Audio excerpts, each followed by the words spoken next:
সকাল থেকে কাজে সবাই ব্যস্ত, কারণ আজ বাড়িতে জামাই ষষ্ঠী উদযাপন হবে প্রথমবার। হ্যাঁ, আমাদের বাড়িতে কোনো দিনও জামাই ষষ্ঠী পালন হতে আমি দেখিনি, অন্তত জন্মানোর পর থেকে আমি এত বছর কখনোই দেখিনি। যেহেতু তোমরা জানো দিদির এই কিছুদিন আগেই বিয়ে হয়েছে, তাই দিদির এটা প্রথম জামাই ষষ্ঠী, আর আমাদের বাড়িরও প্রথম জামাই ষষ্ঠী। তো সকালে ঘুম থেকে ওঠার পর থেকেই দেখছি বিশাল আয়োজন চলছে, সবাই সব দিকে কাজে ব্যস্ত রয়েছে। এদিকে বাজার থেকে যে যে ফলগুলো আনা হয়েছে ষষ্ঠী উপলক্ষে, সেগুলোকেই কাকিমা কাটছিল এবং মা থালা সাজিয়ে দিচ্ছিল।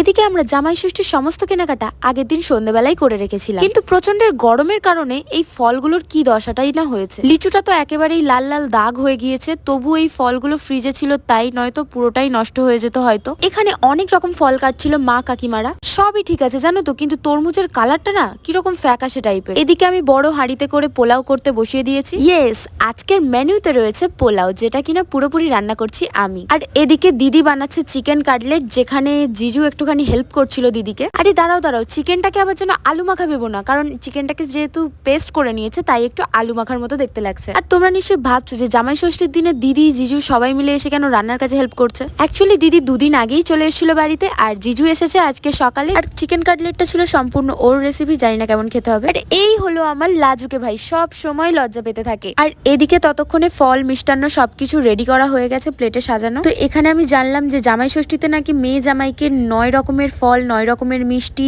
দই আর চিড়ে মুরগি মাখা এই সমস্ত কিছু খেতে দিতে হয়। আর তার সাথে সকালের ব্রেকফাস্টে ছিল আমাদের নানপুরি, ঘুগনি অ্যান্ড ফুলকপি আলুর তরকারি। তো এই সমস্ত রকমের খাবার ছিল সকালের মেনুতে। খাবার খাওয়ার আগে ছিল আশীর্বাদ পর্ব, মানে শাশুড়ি মায়েরা আশীর্বাদ করবে এখন। এদিকে যে ভিডিও অন করেছে দিদি, দেখি না ক্যাত মেরে একদম পোজ দিয়া বইসাইছে, ঠোঁট বাঁকাইয়া বাঁকাইয়া একেবারে হাসতেছে। আর এদিকে আমার জিজু ভাবছে কখন আমি খাবো রে। যাই হোক, এখন হবে আশীর্বাদের পর্ব। আর এখানে মা প্রদীপটা জ্বালিয়ে নিচ্ছে প্রথমে, তারপর মা এখানে তার জামাইকে করে নিচ্ছে আশীর্বাদ। প্রথমে দিয়ে দিল কপালে চন্দনের ফোঁটা, আর দিয়ে দিল মাথায় এক গাদা দুর্বার ধান। আমরা এই সময় কেন হাসছিলাম জানো তো, কারণ আমার মাও যেমন লজ্জা পায়, সেরকম আমার জামাইবাবু খুব লজ্জা পায়। আসলে বাড়ির প্রথম জামাই তো, তাই একটু এরকম লজ্জা লজ্জা লাগছে, বাট পরে সবই ঠিক হয়ে যাবে। তারপর জিজুকে আশীর্বাদ করে নেওয়ার পরে দিদিকে আশীর্বাদ করে নিচ্ছে মা এদিকে আশীর্বাদ করছে, ওকে কপালে চন্দনের ফোঁটা পড়াচ্ছে, আর এদিকে ও দাঁত বার করে হি হি করে হাসছে, কেন তো কোনো রিজনই জানলাম না। যাই হোক, প্রথম জামাই ষষ্ঠী, তাই হয়তো খুব মজা পেয়েছে। দিদিকে ধান দুর্বা সবকিছু দিয়ে আশীর্বাদ করে নেওয়ার পর মা এদিকে প্রদীপের যে তাপ, সেই তাপ দুজনের গায়েতে ছুঁয়ে দিল। এদিকে আমার দিদি গিফট বার করতে ব্যস্ত, বলছে কিনা যে আশীর্বাদ তো হয়ে গেল, গিফটগুলো কখন দিবি। আচ্ছা, তোমরা ভেবেছিলে না যে এখানেই আশীর্বাদ পর্ব শেষ, কিন্তু না, আমার কাকিমাও রয়েছে আশীর্বাদ করার জন্য। একেবারে নিজের মেয়ের মতো করে ভালোবাসে, তাই জামাই ষষ্ঠীতে কাকিমাও কিন্তু উপোস করেছে মায়ের সাথে সাথে। আচ্ছা, তোমরা কি একটা জিনিস নোটিস করলে, আমার কাকিমা এখানে মিষ্টি খাওয়ালো, কিন্তু আমার মা খাওয়ায়নি। হ্যাঁ, অ্যাকচুয়ালি মা একেবারেই মিষ্টি খাওয়াতে ভুলে গিয়েছিল, কারণ এতই লজ্জা পাচ্ছিল, তাই মিষ্টি খাওয়ানোর কথাটা মাথা থেকে বেরিয়ে গিয়েছে, পরে এটা আমাদের বললো। তারপর আমাদের আশীর্বাদ পর্ব মিটলো, প্রায় মিটতে মিটতে 11টা মতো বেজে গিয়েছিল। তারপর আশীর্বাদ পর্ব মিটে যাওয়ার পর জামাইবাবু এখানে দুই শাশুড়ি মাকে শাড়ি দিয়ে প্রণাম করে আবারও আশীর্বাদ চেয়ে নিচ্ছে। না মানে আমি একটা জিনিস বুঝি না, এত আশীর্বাদ রাখবে কেন। আর এখানে জিজুর দেখা দেখি আমার দিদিও আশীর্বাদ চেয়ে নিচ্ছে প্রণাম করে। তো এখানে ব্যাপারটা হচ্ছে, ওরা আশীর্বাদ চাইলেও আশীর্বাদ পাবে, না চাইলেও আশীর্বাদ পাবে, তাহলে আশীর্বাদ চেয়ে লাভ কি। যাই হোক, এতক্ষণ ধরে খাবারগুলোকে অনেক কষ্ট দেওয়া হয়েছে, খাবারগুলো বড্ড কাঁদছিল। অবশেষে এবার খাওয়া দাওয়ার পালা। মেনুতে কি কি ছিল সব তো বলেই দিলাম সকালের ব্রেকফাস্ট। তো ভাবলাম এবার ওরা শান্তিতে খাক, আর ব্যতিব্যস্ত করে লাভ নেই, কারণ অলরেডি 11টা বেজে গিয়েছিল, আর আমারও ভীষণ খিদে পেয়ে গিয়েছিল।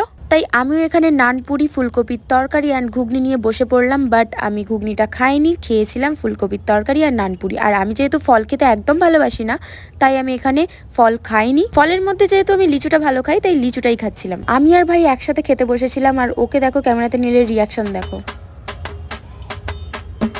মানে ক্যামেরা দেখলেই পালিয়ে যাওয়ার তাল করে একেবারে। তারপর ব্রেকফাস্ট কমপ্লিট করে আমি আর আমার দিদি গিয়েছিলাম সাইবার ক্যাফেতে একটা ফাইল প্রবলেমের জন্য। দেন কাজ মিটিয়ে বাড়ি আসতে আসতে প্রায় 2টো মতো বেজে গিয়েছিল, অ্যান্ড এসেই আমরা বসে পড়েছি লাঞ্চের জন্য। তো এত রোদে যে কাজের জন্য যাওয়া, সেই কাজ তো কমপ্লিট হলোই না, উল্টে মায়ের কাছে বকা ছাড়া কিছু মিললো না। তো জামাই ষষ্ঠী স্পেশাল মেনুতে ছিল আজ 2 রকমের ভাত, একটা সাদা প্লেন রাইস আর একটা পোলাও, যেটা মেড বাই মি।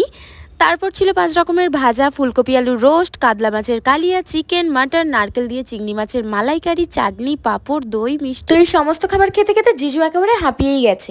আর যেহেতু বেলা বেড়ে গিয়েছিল তাই সবাই মিলে একেবারে খেতে বসে পড়েছি। সত্যি বলছি খাবারগুলো ভীষণ টেস্টি ছিল, আর পোলাওটা আমি শুধু রান্না করেছি বলে বলছি না, সত্যিই খুব ভালো খেতে ছিল। কিন্তু দিদি এখানে ফুড ব্লগারের মতন রিভিউ দিতে গিয়ে আমার খাবারের টেস্টটার একদম 12টা বারান্দা করে দিল। যাই হোক, দুপুরে লাঞ্চ করে একটুখানি ঘুমিয়ে গিয়েছিলাম, আর ঘুম থেকে উঠে দেখি কিনা দিদি গরম গরম চিকেন কাটলেট ভাজছে। আর যেহেতু তোমাদের সমস্তটাই শেয়ার করি তাই এটারও অনেস্ট রিভিউ শেয়ার করব। সত্যি বলছি এটা খেতে অসাধারণ বিচ্ছিরি ছিল।